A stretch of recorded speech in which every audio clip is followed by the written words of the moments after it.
Tak tahu dia nak jadi isteri ke, tak tahu nak jadi suami ke. Siang nama dia Rocky. Okey. Bila malam nama dia Rocky. Faham.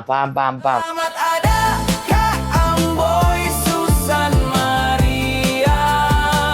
Masalah rumit semua selesai. Terima kasihlah datang. Kami memang sangat-sangat mengharapkan pertolongan daripada Ya, no problem bang. Lagipun abang ngana.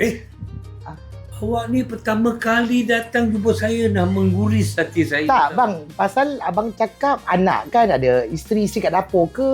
Ini isteri saya. Oh, Inai baru saja hilang. ingat. Tapi tak mungkin awak. Dah maaf. Ini baru. Tak maaf, okey. Sorry kak. Jadi gini, kita langsung ke masalah yang kami Okey. hadapi. Baik. Rumah ni atas nama 3 orang. Pertama nama saya, nama isteri saya dan anak saya. Okey. Masalahnya sekarang sambung sayang kita. Masalahnya kita nak jual rumah sebab saya dah tak bekerja. Saya Okey. yang tak kasih kerja. Takut kena api lah, kena pisau. Dia Tapi tak- bersih je bang. Saya jaga. Oh, faham. Saya dah retire, dia tak kerja.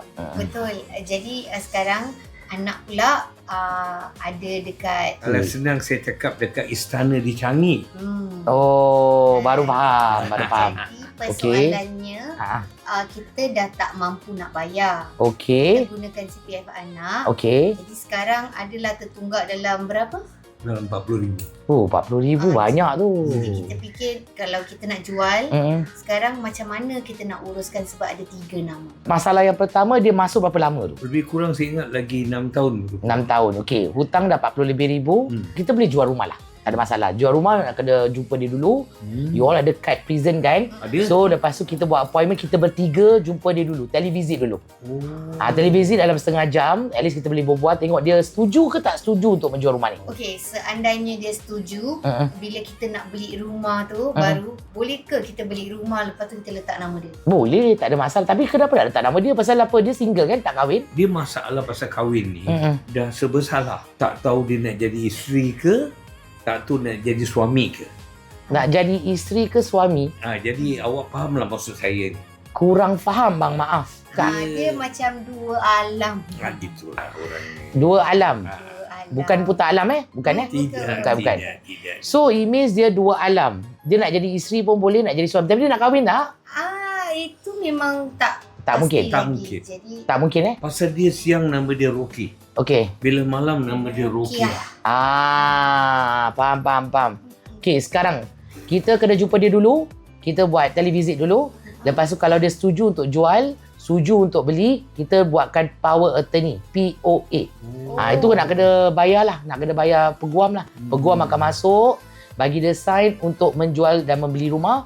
So antara satu boleh sign on behalf of dia. So tak ada masalah. Masalah kita nombor 1 dapat diatasi kalau dia setuju. Ya, saya betul. Kita kena explain dengan dia pasal rumah tertunggak. Dengan masalah pun lagi pun kita actually depend dengan dia kan untuk bayaran. So at least kita berbual dulu. Dah berbual, lepas tu bagi peguam. Kalau misalnya kata peguam datang mendadak, peguam tak tahu apa-apa, kita bayar peguam, dia tak nak sign, nanti keluar balik duit lagi. Susan, saya sebenarnya tanya dia dah seminggu sakit kepala. Abang jangan sakit kepala, Panadol ada, isteri cantik. Dah makan banyak pasal benda ni, tapi awak datang ni lebih dahsyat ubat yang kita makan daripada awak sebagai Faham ubat bang. Faham. menyelamat. jadi tak jadi kita boleh contact Jangan balik Macam lah mana kan? Boleh. untuk hari Tak, ni yang untuk berjaya hari, kesulitan? hari ni kita tak ada buat sign apa-apa. Untuk saya kalau jumpa pelanggan kali pertama, saya takkan sign apa-apa kontrak. Kita berbincang saja dahulu. Lepas tu kita jumpa televisit, dia dah setuju. Hari tu kita bagi dia sign, you all sign, dan kita boleh uruskan. Tapi satu bang, jangan lupa kita jual rumah ni, make sure kita beli rumah lagi satu kita bayar penuh. Dah tak ada sakit Itu kepala yang ni. kita harapkan. Bayar penuh, tak mutu tak tak. nak hutang-hutang. Betul. Akhir kata memang jujur dan amanah. Tapi abang kena ingat tau, abang Club 55. Itu pasal lah. Ah. Kalau boleh tadi kau dapat bayar habis, aman. Dia tak payah kerja, saya pun tak payah kerja. Baik bang. So kakak dengan abang fikirkan kalau dah confirm nanti call saya. Selamat ada